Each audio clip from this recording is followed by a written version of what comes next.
Yeah. Uh-oh. Here it is. Yeah. I like the other one better. What? No, this is good. The yeah doesn't really go with this Yeah. one I as know, much. my yeah doesn't work. So We've moved the yeah to the end, you know? Yeah. Oh, now I mean, it's now like you're singing with them. Yeah. Yeah. Uh-oh, there it is. That's the old. Yeah! I can't do it like he did. Oh, yeah. Oh, we're back. We're back. And today, we got a spicy topic a little bit, right? Yeah. we are probably going to get We're into it a today. little more into it. So Yeah. The topic for today is how does Christian education, what does Christian education look like? How does that work? Mm-hmm. And Involves Christ. full back. Yeah, well, that is good. Yeah. Backgrounds, cards on the Basic table. definition. Cards on the table here. We're all heavily involved in student lives. You know, you were a longtime student pastor. You got kids of your own now. Yeah. Current student pastor, kids of my own. Longtime educator Yep. and children's pastor. So minister. We're all ministers, right? I think I'm a minister. I don't think I'm a pastor.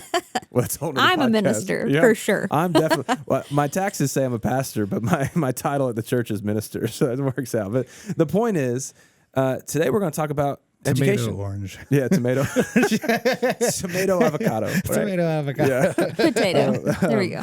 So, okay, Christian education. There's lots of perceived, at least, lots of choices out there. We got public school on one hand. You've got Christian school on another hand. Private school, private Christian school on another hand, and you've got the homeschool movement. Oh, yeah. What's Yeah, that? so you're a homeschooler. Yeah. Right? You were homeschooled. I was homeschooled. Yeah. And I went to public school. Actually, technically, I think I've hit all three. I was homeschooled. I went to a private Caltech school when I was in the jungle Yeah. with Halliburton. And then I also went to public school. And you went to a private Christian college, right? For seminary, right? I guess, yeah. Yeah, so So, it's still for my sort of. master's degree. Yeah, yeah. And Yeah. I don't know if that counts. So or not. I was public school all the way, private Christian school for my bachelor's. And then Meryl, Public school all the way through. all the way. UCA. Even college. Go Bears. Yeah, there we go. Yep. They got a purple field. Yeah, They do. trippy. It's yeah. cute. Yeah. Not my fave. huh? So today, that's the topic. What's the way? Like how do we navigate this world? There's a lot of stuff going on. I know I'm excited about this episode because we've all got strong opinions about this, but we all agree on a couple of really mainline sure. things, and I think we just get into it, right? Like Yeah, let's go for it. So I think first of all, what does the Bible say about teaching and children and raising up our children in the way that you go? What are some verses that we can call back on this? Because I think it's going to be important for us in navigating like a potentially emotionally charged issue for parents, that we have a core that we cling on, and that's the Bible, that's the word, right? So what we got? Yeah, we got Deuteronomy 6. I think you've got it pulled up if you want to. Yeah. The Go for Shema, huh? Here we go. These commandments, this is Deuteronomy 6 and 7. These commandments that I give you today are to be on your hearts. Impress them on your children. That's interesting. Impress them. Yeah. Don't just suggest them. Impress them upon your children. Talk about them when you sit at home and when you walk along the road and when you lie down and when you get up. Tie them as symbols on your hands and bind them to your foreheads. Write them on the door frames of your houses and on your gates. So it seems to be like a fairly comprehensive, all time, All Everywhere. encompassing. Yeah, yeah. all encompassing. Yeah. You know what it made me think of? It made me think of, is it Psalm 1, 2, or 3, where it says, "Blessed is the man who walks in the way of the Lord, who doesn't sit in the seat of scoff." Like it's those same delineations, but whose delight is in the Lord and doesn't walk in the way of mockers or sit at the seat of scoffers. Or yeah. I'll leave the Bible verses to you guys. I'm going to give you the ESV. So that was NIV. Here's another translation of verse 7, because that word impress I thought was an important word. Impress means you're actively doing this to your child. It's not something that you're hoping happens, like, that they'll cool down or heat up like your air conditioner or your... the ESV says, you shall teach them diligently. And so I'm going to now just kind of draw out the diligent. Yeah. Christian education is diligent. And when we mean Christian education, we mean educating Christian parents who are teaching their children. Education within the context of a biblical worldview and of a gospel mindset. Right? That's well said. Yeah, yeah. Yeah, and then we've got Proverbs 22:6. Start children off on the way they should go, and even when they are old, they will not turn from it. Yeah, the verse that I was trying to reference is Psalm 1. 1. Blessed is the man who walks not in the counsel of the wicked, nor stands in the way of sinners, nor sits in the seat of scoffers, but his delight is in the law of the Lord. And on his way he meditates, on his law he meditates day and night. I think all of that, like that verse that you read in particular, Meryl, like raising up a child in the way that he should go and navigating what's the way. Like, what's the way that he should go? If I go to, let's think of it this way. If I go to public school, am I putting my kids in the seat of scoffers in the council? Like, am I raising, is that the right way? Right. Or Yes. am I, no, cars on the table right there. Or should I keep them at home and make sure that they know the way? Does that make sense? Like, that's sort of the tension here. Do we isolate? I and almost withdraw, wish those or do verses we- said, walk with your children in the path of scoffers. Well, you don't get to write scripture you there, know, Seth. because then I could validate going anywhere I wanted. That would be great. That would be great. So- right? Just go there with it. Really, though we do have different viewpoints and perspectives from our own experiences, or even just like I've had different experiences, and I wouldn't Yeah. even say that they would stay the same now, you know. But regardless of where people send their kids, Yeah. regardless, because some people really don't have Yeah. a choice of what that is, and we're going to talk Financially, about you different just can't. ones. Yeah. But the ultimate goal, no matter what, is that our kids are raised to know and love Jesus. Yes. No matter where they're educated. Well, and we were talking before the podcast, before we started recording, and Meryl, you've spent time in education, public Yeah. education specifically. You know the kids whose families are involved, whose parents are Yes, involved. it's very obvious. And that's just from even we're taking out the gospel part of that, just kids whose parents are engaged in their education. Yes. And so whether at the end of the day, whether you choose public education, Christian education, homeschool education, or some other option that we're not talking about, if you're involved in your kid's life, that's the key thing. That Yes. that you are taking an active role in shaping your kid's worldview. That they are thinking about the world biblically, and then they are engaging the gospel, engaging with the gospel on a daily basis. That's the big thing for me. Yeah. And I think a huge part of that is parents have to have the hard conversations. Yeah. You know, you have to engage about what's happening in the world around you, because honestly, even if you are homeschooled, it doesn't totally protect your child from the For things sure. that they're going to see out when they're at the store or Yeah. when they, see a commercial or Right. whatever. Unless you don't have TV, which that's a whole other episode. But we have a responsibility wherever our kids are walking, that we are walking alongside them and saying, hey, here's what culture says, but here's what the Bible says Yeah. about that culture. Yeah, I think one of the helpful definitions for me is just what is education? What's the purpose of education? And the definition that me and my wife landed on was education exists for the gaining of knowledge Yeah. and for the socialization in society. Yeah. That these are the two primary purposes of an education system is I need you to know things and I need you to know how to employ those things. Right. And so To be a productive member of society. that's right. And so like if you think about like the reason why your kids are in a school system for 12-ish years of their life is not just so that they can come out with a piece of paper, but they're actually being socialized into the society that they exist in. Yeah. And so part of your decision around education is I need to help my child understand how to employ the knowledge they're gaining. Yeah. And this is where Christian worldview comes into Right. play, is when you get the knowledge, will you learn how to employ that knowledge in a way that honors Jesus, Yeah. that honors God?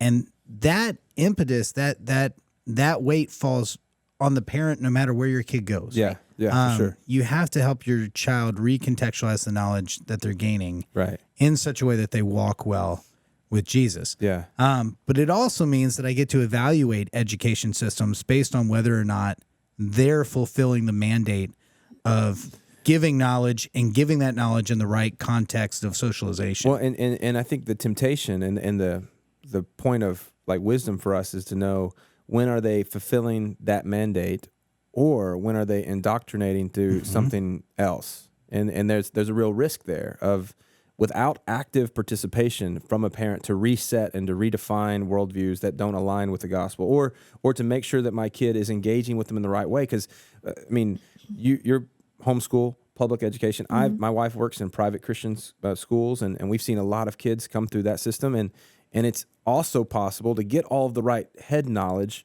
but to become numb to it because it's only here. It never engages with the heart. And I think parents have to be that.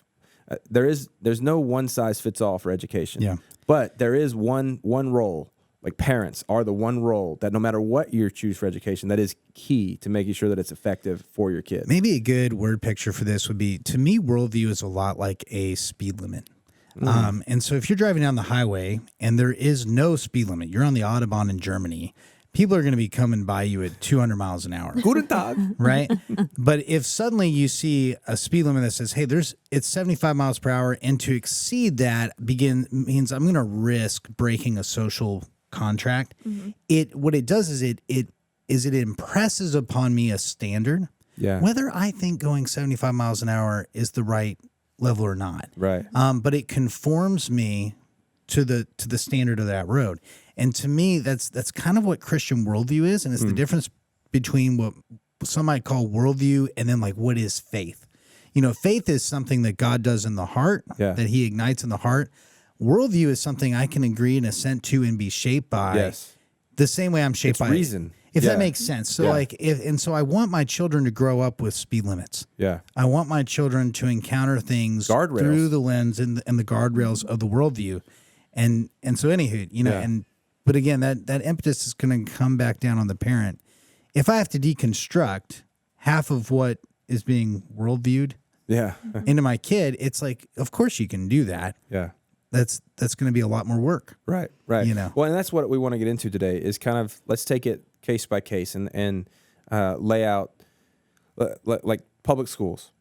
Yeah. Pros, challenges, and maybe some tips. And then we can talk about that for homeschool and Christian schools and really try to get a good idea of the nature of all of those things and the type of road that we're sending kids down, right? So, Meryl, you were a public school teacher. Yeah. So give us, what are some, from a Christian worldview, Christian perspective, what are some of the pros in having your kid grow up in that environment? Meryl, since you're the expert on this one too, do you mind breaking, because I do think like to speak from like kindergarten through senior year of high school is too broad. Yes. Yeah. You know what I mean? If you're able to break this down into maybe some subcategories of the developmental. Yeah, for sure. Well, I'm only certified through elementary school, I guess I can't really speak as much for junior high and beyond. And I think it is harder because in general, and I will say the school where I taught, small town Arkansas school, majority of the teachers were believers. Bryant? Yep. Yeah. And so principal was a believer. We had prayer meetings in the library. Maybe that's not like common knowledge, but so for me, in my school context, and this was, I don't even know how many years ago. I've been out of education for 8 years, so I'm sure things have changed a lot in the last 8 years too. But I think my public school experience very well could have been different than somebody who grew up in Houston ISD. Right. Like that is just a different context. A different principle could have been a wholly different Yes, absolutely. experience. Yeah. So I think one thing that's very common about a lot of elementary school teachers is a nurturing environment. I know a lot of people who are comfortable with public school and elementary, and then as they get older, they start to ask a little more questions about what is my kid seeing and what are they being exposed to.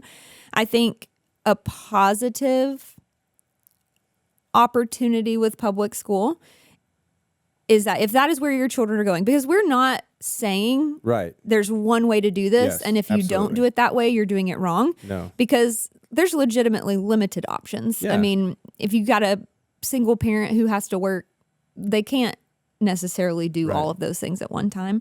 Yeah.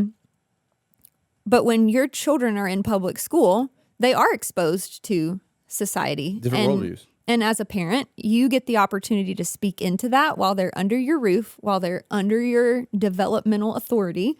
And so, if little Johnny comes home and says, hey, this is the conversation we had at school today, then as a parent. If he comes home and if he tells you the conversation that he had that day. Yeah. I mean, and it's true. I think it's more likely to happen in elementary levels. I heard you say nurturing. That seems to be at the elementary level. Nurturing is sort of the key and training up. But then middle school and high school, it's it's challenging, and it's sort of, independence and trying to even the relationship, shaping. and this is not a knock against teachers who have great relationships with their kids, but I truly believe the relationship between teacher and student changes. Yes. In middle school and beyond. It has too. to. It has to. Yeah. So, I think major challenges, obviously, with any school, but public school especially, you don't have any idea what background or control over any of that. Right, or what exposure other kids have. And so even as a parent, a Christian parent, if you are doing everything that you can to safeguard your children, Right. you're also sending them to a place where those same safeguards don't exist upon other kids. Yeah. It's almost like all the pros are also all the challenges. Yeah, I mean, Well, I think that it's probably going to be true for a lot of them. Yeah.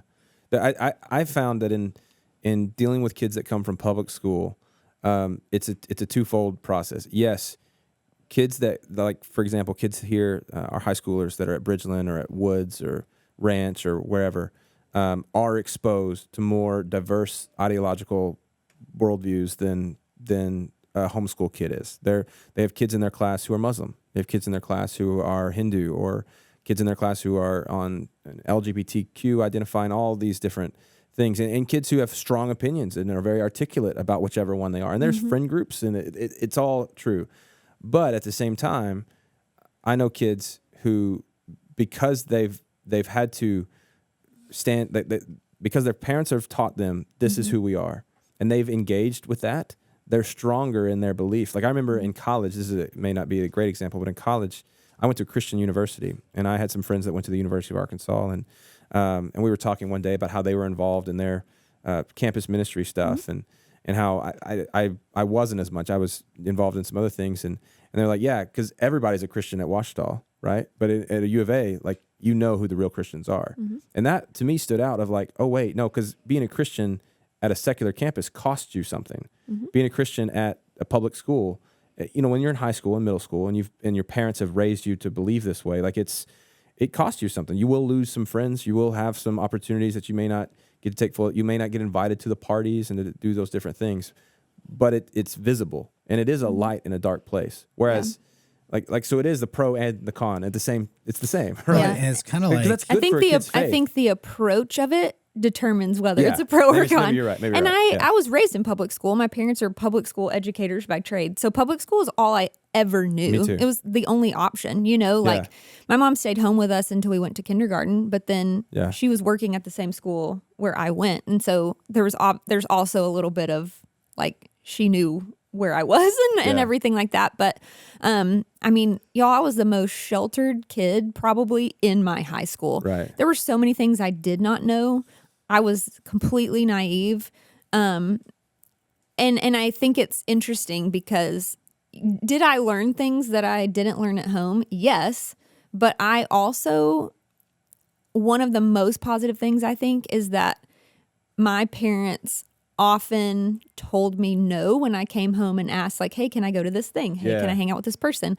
I got so in the habit of having to tell people, no, I can't participate in that when I went to college and there were things that were like, hey, want to come to this party and do X, Y, and Z? And I'm like, no. It was comfortable for me to say no. That's cool. Because that is what I had been conditioned to do in an environment. Like, I grew the ability to put my own safeguards in because my parents had safeguarded me thus far. Right. And I would get so frustrated, and my mom's going to watch this. Sorry, Mom. But I would get frustrated, like, oh, why can I not do this? Everyone else is doing it. But I look back now and I'm like, man, they stepped in and gave me boundaries that then gave me the ability to do that later in life. And so I look at that as a pro. But I also have incredibly dedicated and discipling Christian parents. Right. And that was the biggest thing that probably made that difference, Well, and I think even too, like it's not, it is true that if you go to public schools, you're opening your kid up to hear from different worldviews and different perspectives. But being involved means you're asking those questions. Like when Kaylee checks out books from the library, like, what are you reading? And we read them with her. We talk. We want to know what she's reading. We want to know what she's involved in and what she's talking about, and the same frustrations that we as Christians have about safeguards or sort of limitations in public school. Also, keep some of those worldviews and perspectives from getting too pervasive in there. What you can't control, and I think this is to your point, when things change in middle school and high school, is the people, the students they're hanging out with, because that's really the wild, wild west. And that's what I've experienced is in middle school and high school, the negative influences. We hear about the ones on the news about books that they're having to read and teachers that are this and that, but really the more pervasive worldview threatening relationships is when you're in middle school, when your identity becomes centered around who your friends are, not who your family is. When the locus of your identity goes from home to my peer group, who are those kids? That's the real risk, because those kids are, it doesn't have to be nefarious. They're just on YouTube all day long, and they're learning like secular things that are just not good, or they're involved in this community. They're on this chat group or whatever, and that's where you have to really be involved and say no to a lot of social things. And we need to say this about public school as well. We need Christian educators in public school, because there's a lot of people that go to public school who either are Christian parents who want to send their children to a safe place, but also there's a whole bunch of people that need to know about Jesus that can experience that through a teacher. I had kids in my class. I had multiple Bibles in my reference section in the library. I know. But, and I talked about church all the time. The way I would do that, I wouldn't say like, here's everything I believe, but I would be like, I've got to go to church tonight. And the kids are like, what church do you go to? And I would tell them, and they're like, what do you learn there? What do you teach? Da, da, da. And we would have full conversations about it. But they would ask me, what is this book? I'm like, well, this book is the Bible. And they're like, well, what does that mean? And I would explain what the Bible is. And I had a girl write me a note and say, what I liked most about your class is that you taught me how to read the Bible and you read it with me. There are teachers who are doing those things. They do exist. Amen. Yes, they do exist. And I think we need to say that, because there are public school teachers who are in our church body who are killing it every day to try to love kids well and to bring God glory within the public school system. And we need that. We desperately need that. The other thing about public school too is that there are a lot of people, I think specifically with like special education, there's a lot of resources. I want to come back to that statement you just said, by the way. Keep going. Okay. Special education. Special education resources that are provided through the public school system that would be exorbitantly expensive were they to be contracted out privately. Yeah. Speech therapy. So, occupational therapy. There's a lot of things. Be amazing if the church like stepped into society in a big way and started doing like for society what government programs in a way. Yes, and I think that's a huge conversation. That's a huge conversation. But at this point, that's what I mean though. But ultimately, these conversations always come back to we have no other choice. And it's like, of course we don't. We have to build something new. Right. That is every society ever. When they begin the endeavor of building something sustainable for all people in the society, the overhead's high. Yeah. It's really high. And so then the question really comes down to why are we doing what we're doing? What causes it to pervade? I've heard from parents more than once that like it is because they want their children to be a light in a dark world, that they want their kids in the public school, and that teachers can be a light in a dark world. And this is what it just brings me back to the original definition. What is education? What's the purpose of it? Because what I hear people saying is we need missions. People use missions as the validation for public education. And I'm all about being missional, but that's not actually the purpose of education. And in our last podcast, we were talking about how we would want to hold our kids back to disciple them in being obedient to Jesus in baptism. Yeah. But we're so quick to send our second graders into the dark world as the missionaries. Yeah. It's like it's this disconnect between education is not for missions.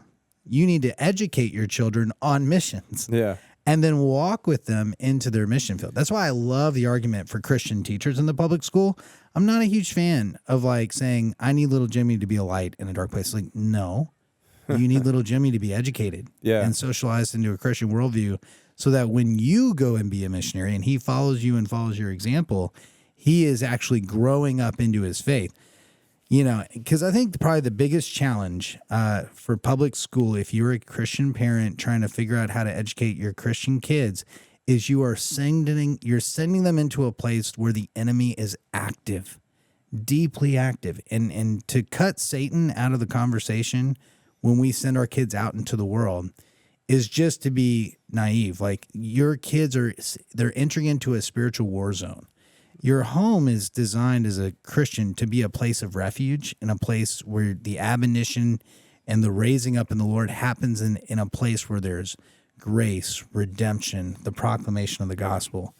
One of the stats we used to talk about all the time back in youth ministry was, if your kid comes to church and everything you're doing this year, everything that Meryl's doing this year, 52 weeks. It's like 150 hours tops. Yeah. And then, and that's if they're there every week. And if they're there every week. So best case scenario, 150 hours of influence from the church. If they go to a public institution, it's about 1,800 hours of influence. And then, but what I loved was parents still, on top of all that, have about 3,300 hours of influence. And so hear us loud and clear. If your child's in a public institution, you still have the vast majority of the time and influence with your kid. Yeah. Just understand that you're sending them into an institution where you are going to have to deconstruct what they're learning. Well, and I think I think your point about like the going into a place where like a dark place and missionally, I think for a middle schooler and high schooler, like those are like, that's a valid way of thinking of challenging your student who's raised up in the way they should go to say, okay, now let's think biblically, let's think gospelly towards this group of people, right? But I also think the people that these kids our kids are engaging with are not, like, no one sets off, like the kids when they're in second grade don't set off to like my daughter's friends in second grade aren't trying to corrupt her biblical worldview, right? There is you're right in saying there is a risk here, but I guess I'm an optimist. There's also an opportunity. Like, as a youth ministry, I want to send my students into their high schools, and maybe it's not from the parents' perspective. They shouldn't think missionally, but as a youth ministry, we can steer our kids to think missionally. I think of like your trip that you went on to Southeast Asia recently. Like the prayer, the goal there is for a movement of the gospel to spread and to take over that region. I think about our high schools in the same way. I want our students to go in and to be a part of that. But I think we're all kind of saying the same thing. Like, where's the line between influencing and being influenced? And so let's talk about the other alternative. Let's talk about homeschool, because that's what you're passionate about, right? Yeah, I'm really passionate about a homeschool, and honestly, I think here's the problem. I'll give you the problem up front. Problem up front is it's very hard for most families to go full-fledged into homeschooling because you have to make some economic decisions. Yeah. You will not live in the same house. You will not own the same cars. You will not have the same 401ks. You are choosing to invest on the front end, not on the back end. And so the way our current financial setup is, we make a bunch of money, we hand a big 401k to our kids as an inheritance. Homeschooling is saying, we're probably not going to be able to give you the 401k inheritance. We are going to give you the time and the nurturing, and it's a high commitment to worldview. Well, and the good thing about living in Houston, where we are, is there's a lot of help for that. Tons of help. Like when we were in Arkansas, like when I was in Arkansas, co-ops and the things that we have tons of homeschool students in our student ministry, and they have these friend groups. Like, one of the challenges the classic argument against homeschool is socialization. But here, at least, that's not an issue, because we have, even within the homeschool communities, there's opportunities to collaborate and to help with like-minded people. So you're not saying it's just us against the world. Well, it's even that too, because like the socialization issue, what's so fascinating about homeschool is homeschooling's had some ups and downs. I think homeschool didn't have a great PR campaign, but we also had a bunch of Baptist public school teachers who were real frustrated with the convention trying to go homeschool heavy in 2001. And so there's been a couple like ad campaigns from the two groups against each other. The worst one is Mean Girls. You remember the movie Mean Girls? Yeah. When everybody thinks homeschool kids are all either super smart or super religious, right? Yeah. And then cut to this like, created the 22 long rifle to fight the dinosaurs and the homosexuals. That's what he says. God made the 22 rifle so we could hunt the dinosaurs and the homo. No, it's Sorry, we digress. no. That's what I think of when you talk about this argument. Yeah, and then I look at the world today and I see that 1 out of 5 Gen Zers are LGBTQ plus, and I go, yeah, I don't know that homeschoolers were socialized oddly. I think that was just a big slant against Christ-like behavior and innocence. And it's like these kids aren't socialized right. It's like, to who?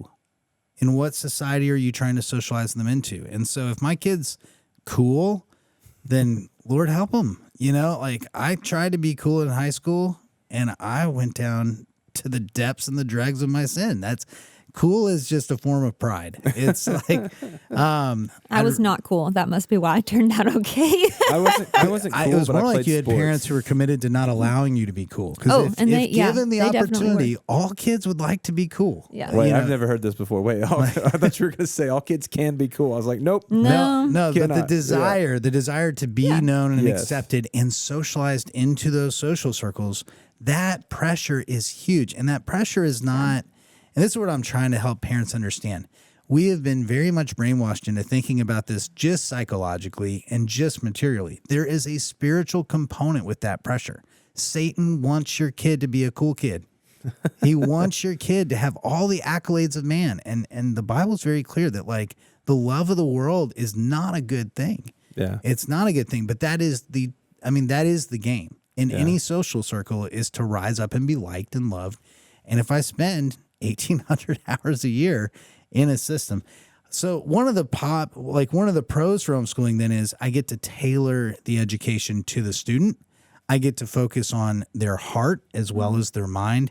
And I get to take that definition of education and I give them knowledge in the context of Christ and how that knowledge is to benefit their walk with Jesus in the church. Mm-hmm. And so you're able to kind of interweave the spiritual alongside just the gnosis, the knowledge. So if you're talking to a parent, Seth, who's maybe they have young kids about to start kindergarten or they're in like some sort of bridge program or something like that, and they, are trying to decide homeschool or public school or Christian educate, like what questions would you have them ask? What how would you advise them to know if this is the right decision to make? Because like we said, for some people, that option is just not on the table financially, just to make it where they are. Both parents have got to work, or they've got special education needs that they just can't accommodate in their own home. What's going on? I want to speak to both groups. I think the first thing you have to do is you have to ask some very fundamental questions about your own belief system, your own worldview.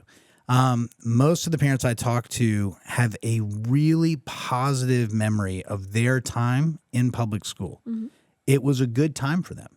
And the reality is public school today is not the public school of the 70s, 80s, and 90s. It's not the same. And so the first question I would be asking is, am I making my decisions based off of the nostalgia of my own youth and my desire to see my child go through some of the same life markers that I went through? I went to homecoming. I went to prom. I was at the 50-yard line on the football field. Spring fling. There's all these things that I'm thinking, man, I can't wait to go pick out the dress with my daughter. I can't wait to go. Exactly. There are a lot of symbols and a lot of nostalgia attached to our school system. So are you approaching the conversation honestly? First question is yes. Are you being honest about the good for your child, or are you saying, man, I really want this to work? Yeah. I want it to work. The second thing I'd ask is, what does the Bible teach you to do with your child? It teaches you to raise them up in the admonition of the Lord, to educate them in the Lord. And so the next question I would say is, practically speaking, can you dedicate 1,800 hours a year to the education of your child, so that, because you have to be so involved in public school. And we've already talked about how like kids who are successful in public school are either carried through by the Holy Spirit, or they've got parents who are deeply invested. Or both. Yeah. Right. And, but I think like when we hear the stories of those who survive public school and go on to do amazing things for Jesus, we forget that there's a book called Proverbs where God lays out just pragmatic wisdom. And so I would just be asking very pragmatically, do you feel like you're able to counteract, look at the culture you're in, what sort of school system you're in, I would want to evaluate all those things. And if the answer is, man, I feel convicted by God to have a more hands-on approach with my child's education, then I would say start meeting with a lot of these homeschool groups and getting educated on classical education, the different types of education. And if you need help connecting with people like that, we have people in our church. Tons of people in the church. Are a big part of that we can connect you with. And so is it the same email that we had last week? Yeah. Fairfield.com. fairfieldbaptist.com/contact. You can you can reach out and then other like interested in homeschooling info, and we can connect you to some families that are not just homeschool families but heavily involved in that. And I would also caution to say, because I can hear your passion for it from one angle, but also want to make sure that parents and families know, like a horror story from a public school that you have heard is not necessarily going to be your kid's story. Yeah. And there are positive things that come out of like I've got kids. That's right. Some kids get through the minefield. Yeah. Just know it is a minefield. It is a minefield. This is the big. I just want parents to be honest about what that's the thing. Public education is. Yeah. It is a minefield, and you can navigate it. But to call it anything other than a minefield to me, it's just academically dishonest. If you say, I get a better education, public education, I'd be like, well, education's about truth. Right. Jesus is the way, the truth, and life. How much is Jesus taught in your school? He's not. Okay, so it's a deficient program of education. Yeah. When you learn your science program, do they teach you about God as creator? No, deficient. If they talk about history, they talk about the resurrection, deficient. These are all deficiencies in an education program. Right. And what people really mean is they'll get them into a good college. They'll get them into a good college. Yeah.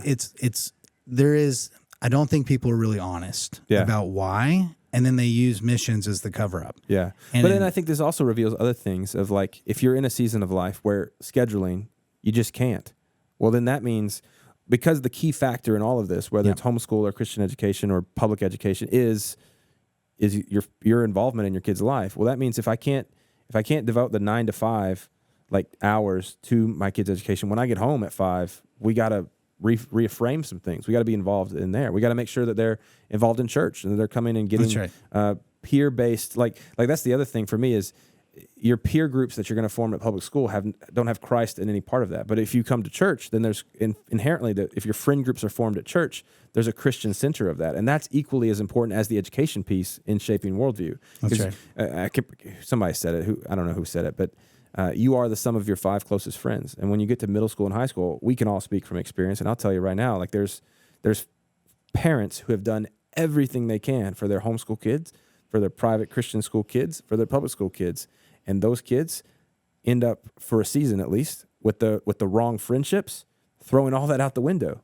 And it's a big part of the struggle as well, is who else is going to be there, who's going to do the education. And maybe you're thinking about this and you're not at a place spiritually where you're ready to, you're like, I'm not sure if I know enough to be a part of that Christian education. There's help and resources and curriculums. Homeschooling is not you sitting down and teaching your kid. Like there's all sorts of resources that can help you in all of these ways. It's grown. There are so many resources and networks and teachers and educators who are deeply involved in the homeschool system. And not only that, so we're a part of one, and this isn't a plug for one particular one, right? But the one that we're a part of, you'll end up in college with about 20 hours of dual credit, right? As you walk through, Dude, back in the day, that was not credit, an option at all for me. It wasn't an option for public school back when I was they had just were coming up with advanced kind of like classes like that towards the tail end of my high school career, right? But and so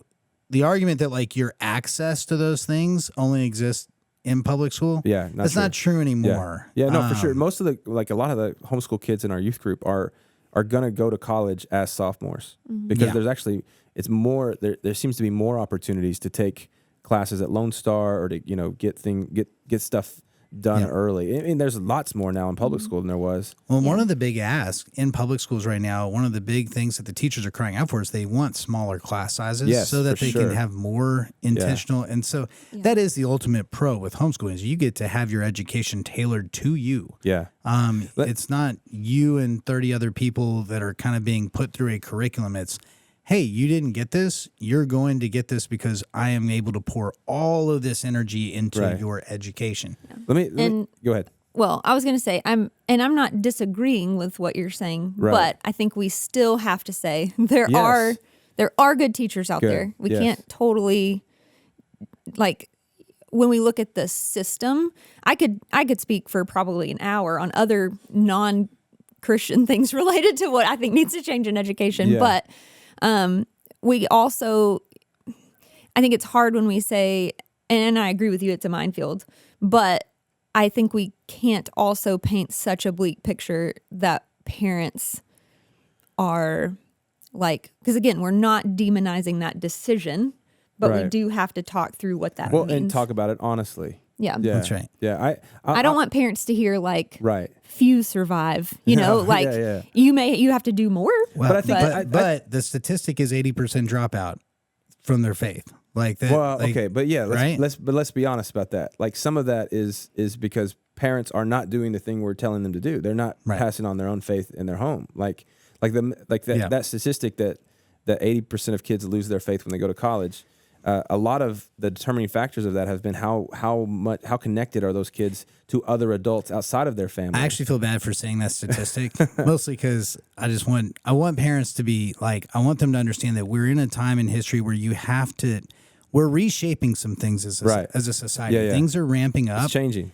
You can't live your life based off of what you did as a kid. Yeah. But I totally agree, because I used to, when people would tell me that, I'd say, I'll bet if you don't give them a ride, 80% of our middle schoolers won't come tonight. Yes, that's Like exactly very few of them yeah. are going to ride their bikes to The church. number one factor in reversing that is having them connected to an adult, to a figure a mentor figure, a discipler outside of their family group. And so that's a plug for student ministry right there. But Yeah, it is.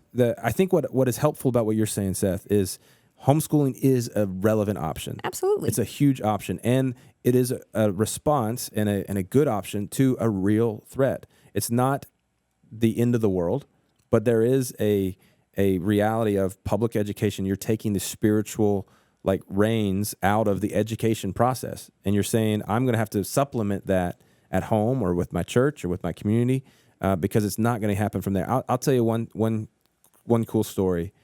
So my daughter is in second grade, public school, and we're there in part because of just where we are financially, but also because she has some special education requirements that, to your point, Meryl, would be really expensive to pay for on her own.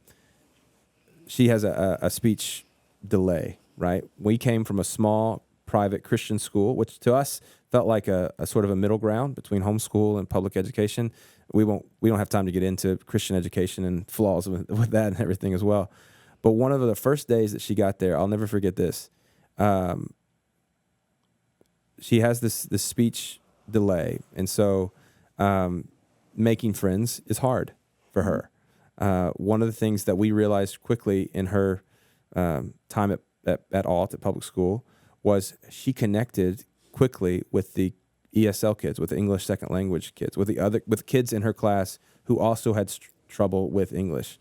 And there's this part of spiritual refinement and spiritual discipleship that is educating in worldview. It's academic, it's reasons based, to your point, but there's also this social component where I got to, as a dad, say, help her connect the dots of, hey, as much as you want to make friends with this group, but it's hard, you can now make it easy for someone else who it's hard for. Does that make sense? And my daughter has learned compassion for kids who are not like her in a way that I'm not saying she wouldn't get at homeschool or wouldn't get from church or wouldn't get from other ways, but I'm grateful for those opportunities. And I think that's the key thing that we're saying. Yeah. Whatever option you're in, whatever option you feel led to, if you are just mindful and involved in reframing whatever your kid is experiencing, whether at home, public school, Christian school, and helping them see the gospel through it and helping them see a biblical worldview through whatever they're encountering, I think there's hope for you. I think there's good stuff. And that is the big challenge, I think, for homeschooling, is creating those moments where you're on mission and intentionally going out into a community with a compassionate and demonstrating that compassionate heart. The way we drew it up is, as I draw two circles, and one is, what is education? A Venn diagram. And I learned that at public school. One is education and one is actualization. And so the education is where do I learn my facts? Where do I learn about Jesus? This would be where I go to school, my church, my family, my mentors, right? Yeah. Who are those things? As a Christian, I want to put Christian education together and say that all things on this circle need to honor and glorify and build towards heaven, build towards Christ. And so I want Christian teachers, I want Christian parents. I want Christian mentors. That is primary. But as my kid grows up into the Lord, he needs to be actualized into a full member of the body, and he needs to be doing Christian stuff. Yeah. So on this side, this may be like the university you go to, the job you're going to work at, where your place in society sits over here. Yeah. And so the middle ground for me was all based off of when Paul says, imitate me as I imitate Christ. Yeah. My job as a father is to show my son how to leave the nest, walk into the world, and be on fire for Jesus. Yeah. And so in that middle ground, I put, this is ball club. Yeah. This is the gym. This is jujitsu. This is like, this is going and serving in the homeless shelter. Sorry, this is going and, Yeah. it's karate, bro. Oh, my bad. Get kicked out of your tournament. You make that noise. But there were all these things where it's like, okay, these are the moments where I'm supposed to be leading out. Yeah. I'm supposed to be showing my son what it looks like, and I'm supposed to be giving him experiences where he goes into the world, and then we come back and we educate about the world. Yeah. And so to me, that's just kind of how I mentally process is, when does my kid actualize? Depends on the kid's heart. Yeah, for sure. So he may be 12 years old, and now we're looking at a public scenario because he's ready to be a missionary. Yes. And You know what I mean? And that's where my wife and I have kind of fallen on it is we're like, for a time, it might be appropriate for us to go one avenue, and then at a certain point, like, make the switch. And That's maybe that's flipped. Maybe your kid is public education, realizes they're not ready, like they're struggling, and so you flip the script for a year or two to make sure that you can get those foundations. And that's what's good about where we live is there are options on all the sides. And if you're an involved disciple, make prayerful parent, then the Lord can lead you to whatever that is in the right time, right thing at the right time. Yeah, that's cool. And I want to be clear. I was not like giving you the thumbs down on homeschool. I just also don't want, like, for the parent that's listening who's like, I seriously don't have any other option. You're good. Yeah. Also don't want them to hear like, good luck, your kid's probably going to tank. You know? No, if you have no other options, please come and sit with us, because we want to help you. We want to help you strategize discipleship plans for you and your family. Yeah. Like the amount of proactivity involved in the public scenario is high. Yeah. And so that's just the warning. It's not that your kid will come through missing a limb. Although they might. Here's the deal. I don't want to downplay like how we live in a dark time. Yeah, and I don't think we should downplay it. Yeah. I just also wanted to make sure, you know, that people hear that there are ways that you can step into that. And we will help you. And there are people on both sides that are passionate about both sides, and this is the, and I guess we'll kind of end on this. Like the great thing of the gospel is that it unites people from all different, you know, tribes and tongues, races and beliefs and worldviews, and we can all come together and say, like, at the feet of King Jesus, we're all the same, right? And so whatever your strong beliefs are on one side or the other, like, if we're submitting to Christ and we're honoring Him with our time and our efforts and our kids and our parenting, then we'll find the right thing. And I'm again so excited for, in the darkest moments when the world gets, you know, when the world gets darker and darker, that's when Christians shine the brightest. And I think we're poised for a moment. I look at this generation of kids and see an authenticity in them and see a hunger for spiritual things, a hunger for the gospel. And if we can connect kids with what the hope of Christ and how to share that with Christ, then, you know. And when you say kids, do you mean students, or do you mean like, okay? I mean students predominantly when I think kids. But what I love is, you know, what's the problem with public schools is there's all these different worldviews. Well, if every kid in the public school was a follower of Jesus, it wouldn't matter what the teachers, you know what I'm saying? We'd all be stoked. It'd be awesome. To me, if you're, a homeschool kid, like, you get a chance to love on your friends who maybe go to public school and to be a safe place for them. And when they go to school in a world that's not safe, you can be that encouragement, that brother who's, you know, sticks close, the ironing, sharpening iron. And if you're a public school kid, you've got a friend who has no idea the hope that you have in Christ. And you've got a chance to really make an impact to them, because you've got, what was it, like how many hours a day, every day for 12 years? You get to sit, like that influence is lost as soon as you graduate, right? And so if we can have students thinking missionally and parents being intentional about training their kids to think mission wherever they are. Like the goal is Christ for all, you know? Mm-hmm.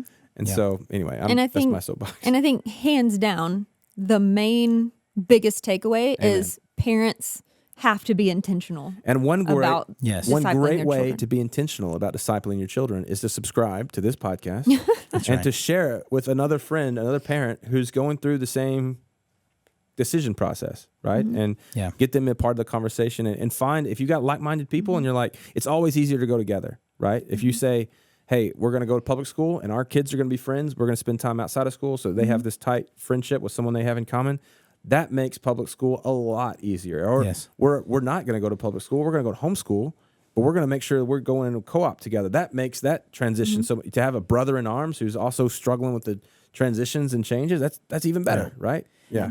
And take time to pray for our public teachers. That's what I was about to say too. Yes. Pray for your children, pray for the teachers, because I would love to see just thousands of like Christian men and women invade the public school system and just start trying to convert kids left and right. Yes. You know, when you go to the parent-teacher meetings, like ask to pray for your teachers. Dude, I did that, and it was so cool because I realized Kaylee had a first grade teacher last year. I won't say her name on the air, but she was awesome. And I went to a parent-teacher conference. Hallie always goes to the parent-teacher conference, but for this one, for some reason, I had to go.